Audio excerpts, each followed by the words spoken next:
The forgotten history, कैसे असम के राजा पृथु ने बख्तियार खिलजी को हराया और उसका अंत सुनिश्चित किया और नॉर्थ ईस्ट को इस्लामिक इन्वेडर से बचाया।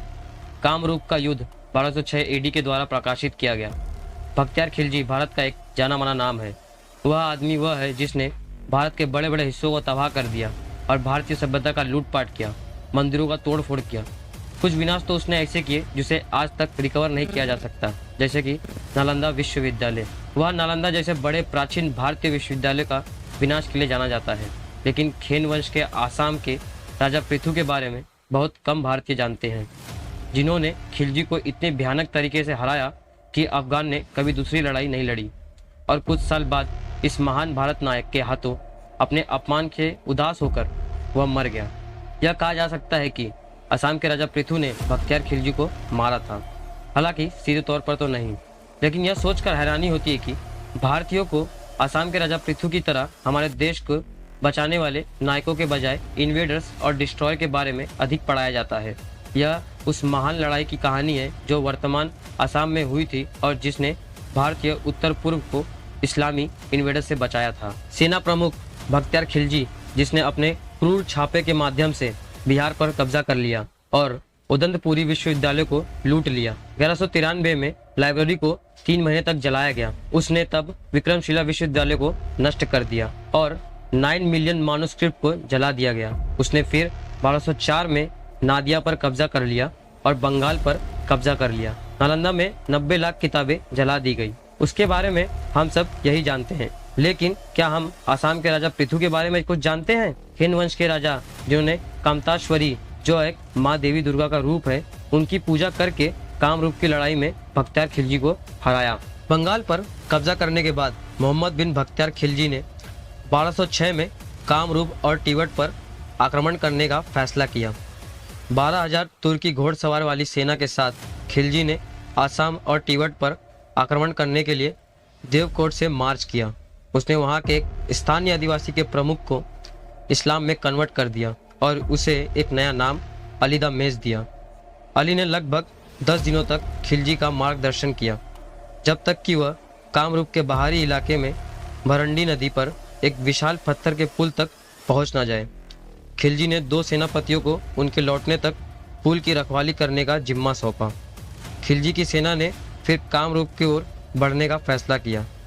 असम के राजा पृथु, जो कामरूप के शासक थे, वह खतरे से पूरी तरह वाकिफ थे और उन्होंने हमलावर ताकतों के खिलाफ स्क्रॉच अर्थ पॉलिसी का उपयोग करने का फैसला किया। स्क्रॉच अर्थ पॉलिसी नीति एक सैन्य रणनीति है जिसका उद्देश्य उन सभी पॉसिबल संसाधनों को नष्ट करना है जो दुश्मन के लिए उपयोगी हो सकते हैं। दुश्मन के लिए उपयोगी कोई भी संपत्ति नष्ट हो सकती है, जिसमें खाने के संसाधन, एग्रीकल्चरल लैंड, पानी के संसाधन आदि शामिल हैं। दुश्मन सैनिकों को भूखा और डिहाइड्रेटेड करना इस नीति का मुख्य उद्देश्य है। कुछ और दिनों तक चलने के बाद खिलजी की सेना कामरूप पहुंची, जो एक मजबूत किले के आसपास घनी आबादी थी। खिलजी ने तुरंत अपने सैनिकों को गांव पर धावा बोलने का ऑर्डर दिया। राजा पृथु ने अपनी सेना के साथ बोडो, कोच, राजवंशी और केवट के आदिवासी समुदाय के साथ खिलजी की सेना के खिलाफ एक घातक चार्ज लगाया। आदिवासी समुदाय की संयुक्त सेना खिलजी को आगे बढ़ने से रोकने और उसकी सेना पर कहर बरपाने के लिए सक्षम थी। खिलजी की सेना की सप्लाई लाइन बहुत पहले ही कट चुकी थी और उसके सैनिक थके हारे प्यासे थे।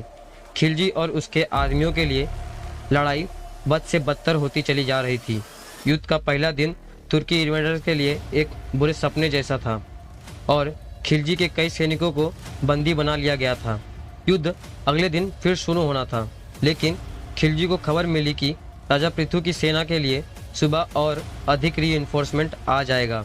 रीइंफोर्समेंट की खबर सुनकर पहले से ही घायल खिलजी ने उसी रात पीछे हटने का फैसला किया, लेकिन राजा पृथु ने उसके ऊपर लगातार हमला किया और उसके कई सैनिकों को मार डाला। खिलजी के साथ कुछ 100 सैनिक भागने लगे और पत्थर के पुल तक पहुंचने में सफल रहे, लेकिन राजा पृथु ने आदिवासी सैनिकों के द्वारा पुल को नष्ट कर दिया गया था।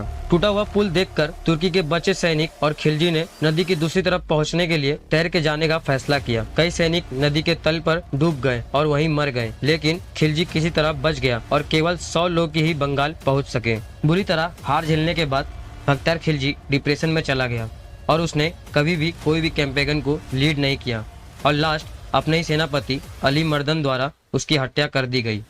जब खिलजी ने नालंदा यूनिवर्सिटी को लूटा था तो उसने यूनिवर्सिटी के लगभग सभी मॉन्क और विद्वानों को मार डाला था, लेकिन राजा पृथु ने जीत में भी धर्म युद्ध का सिद्धांत का पालन किया।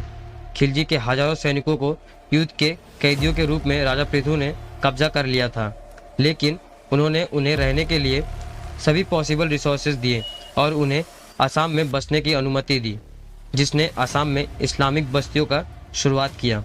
दुख की बात यह है कि जहां हमारी भारतीय सिविलाइजेशन के डिस्ट्रॉयर विदेशी इन्वेडर खिलजी के बारे में सभी भारतीय जानते हैं, लेकिन असम के राजा पृथु तथा अन्य अनेक वीरों को हमारे इतिहास के पुस्तकों में दिखाया नहीं गया। यह सुनिश्चित करना हमारा कर्तव्य है कि इन कहानियों का स्प्रेड किया जाए और भारतीयों को हमारे फॉरगॉटन भारतीय हिस्ट्री के रियल हीरोज के बारे में बताया जाए। धन्यवाद।